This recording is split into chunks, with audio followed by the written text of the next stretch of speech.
The day I received my first paycheck is still vivid in my mind, as if it happened yesterday. I walked out of the bank, wallet in hand, practically feeling the warmth of that money. On one hand, I was like, yes, freedom, I've got this. But on the other hand, weird questions started creeping in. Alright, buddy, what do we do now? Should I pay rent with this, clear some debts, save it, or maybe treat myself to something nice since I worked so hard? The funniest part? After all those years in school, grinding through university, and stepping into the workforce, not a single person ever sat me down and said, look, here's how you manage your money. They always told us to work, produce, earn, and spend. Sure, fine, but how do we spend? How do we save? How do we invest? Those questions were always left hanging, at least for me. We learned the math of all sorts of useless systems, but when it came to the math of money, everyone went silent. If you're in the same boat, trust me, you're not alone, friends. Money comes in, but there's no system, no plan, just vibes. You've got some income, sure, but actual budgeting? Good luck with that. So today, I'm saying, let's break this cycle together.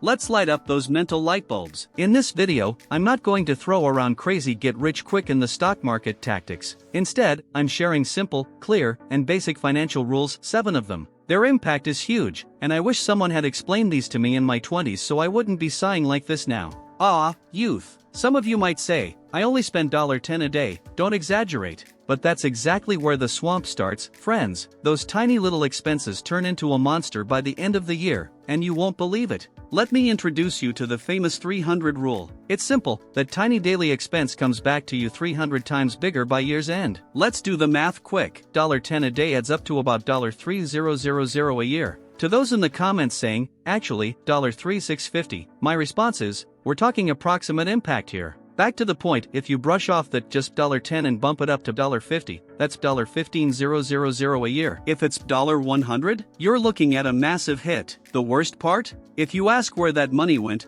most people can't even remember. When I first heard this rule, I laughed it off. It's so simple. What's the big deal? I thought. But then I checked my bank account at the end of the year, and it was practically mocking me. You spent it all, but you have no clue where it went, do you? Those daily coffees, the we only live once kebabs at some fancy spot, the this is cheap, let's grab it moments at the store. By the end of the month, your account is bleeding. Financial freedom doesn't start with earning big bucks, it starts with plugging those small leaks. I'm saying it starts, not that you'll instantly achieve it. In short, this rule whispers to you, want to be rich? Then plug those holes first. Because no matter how big your ship is, a tiny leak can sink you like the Titanic. We all invest, sure, but ask yourself, when will your money actually grow into something substantial? Most people go, I don't know. Or if you ask savers, how long are you going to keep stashing cash? They'll say, I haven't really thought about it. That's where the trouble begins. You're working, but it's like you're stuck in an endless game without even realizing it. Enter the 72 rule. It's dead simple. Want to know when your money will double? Divide 72 by your annual return rate, and there you go. For example, if your money earns 8% a year, 72 divided by 8 is equal to 9 years, and boom, your money doubles. If the return is 12%, 72 divided by 12 is equal to 6 years. Crazy, right? This simple calculation gives you a crystal clear idea of when your money will actually make you happy. Without knowing the timeline or growth rate, people invest for years, only to end up saying, wait, I waited this long for this? That's because there's no plan, no calculation, no sense of whether time is working for or against you. The 72 rule steps in and says, look, stick it out for this many years, and your money will grow this much. The rest is just noise. If you're not doing this simple math, you're losing both your money and your time. What a waste. Or are you one of those who keeps putting things off? We've all been there, big dreams, big ambitions, but that lazy inner voice keeps holding us back. Remember, real transformation starts with the right system and a single small step. Spending money without a plan is like setting off on a road trip without GPS. You're like, we'll figure it out,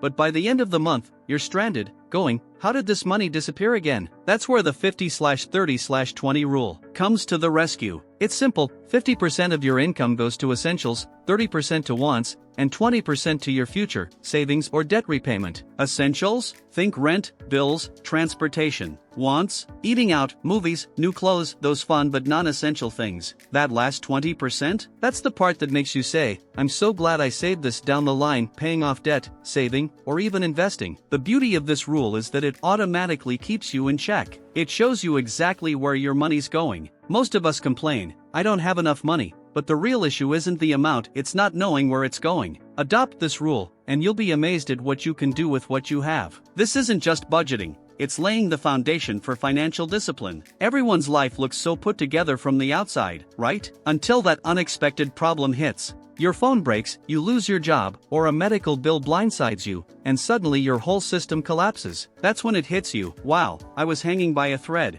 The only way to turn that thread into a sturdy rope is an emergency fund. The logic is simple. Keep a stash you never touch. It should cover at least 3 to 6 months of expenses, rent, groceries, bills, so you can survive even if no money comes in. Don't say, that's too luxurious. This is a survival strategy. Some people think a credit card is their safety net. But that's not security, that's another swamp. True security is how long you can stand on your own. An emergency fund doesn't just protect you, it frees up your decisions. Want to quit your job? You won't panic about what's next. Want to start a new adventure? You won't stress about it failing. In short, an emergency fund is your plan B, and in real life, those without a plan B pay a heavy price when plan A fails. Buying a car used to be a simple need. Get a car, commute easily, done. Now it's a whole game of tactics, strategy, and math. Prices are through the roof, interest rates are wild, and currency fluctuations are a nightmare. One wrong move, and you're stuck paying installments for years. Enter the 24-10 rule. It says, pay at least 20% of the car's price up front,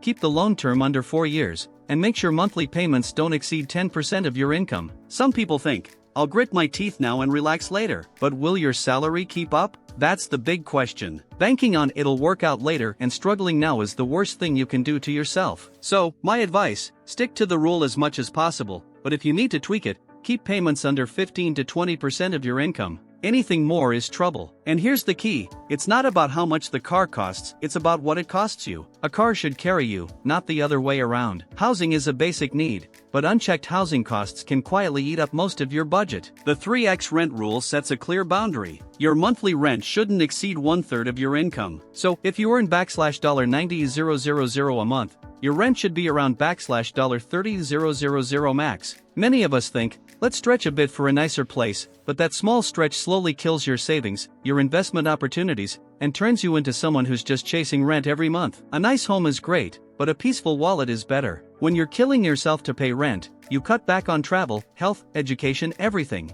That's when life slaps you and says, your home should make you happy, not hunch your back. End of the month rolls around, and you're staring at your wallet like, what did I even spend this on? It's gone again. Sound familiar? Too many of us are in that boat. The truth is, we can't control our spending because we don't know what's a real need versus just a habit. That's where the reverse cash flow test comes in. It's simple. List your regular big expenses, then ask yourself honestly for each one, if I stop this for a month, would my life fall apart? If the answer is, nah, I'd be fine, congratulations, that's not a need, it's a luxury or a habit. Those invisible luxuries are why you can't save, can't invest, and are maxing out your credit card. But once you do this test, you see exactly where your money's going. No more wondering where to cut back, the answer's right there. Budgeting without awareness is just punching numbers into a spreadsheet. Those numbers won't put money in your pocket, but awareness will. In this video, I shared 7 simple, clear, and practical financial rules. They're not just theory, they work, and you'll see their impact over time. But this isn't the end. There's so much more to talk about because financial freedom isn't just about knowing stuff, it's about action. And action, as you can imagine, doesn't happen overnight. It takes time and patience. So, I'll wrap up here, but the conversation isn't over. If you like these rules and you're thinking, I'm ready to start, and want more content like this, drop a like. It's not about chasing likes, it just shows me there's an audience out there thinking about this stuff. There's more on my channel, tons of videos breaking down other angles of this topic, so check them out. And don't forget to comment, which of these 7 rules do you need to work on most? Or what would you add to this list? Sometimes, the answer you've been searching for is hiding in someone else's one-liner.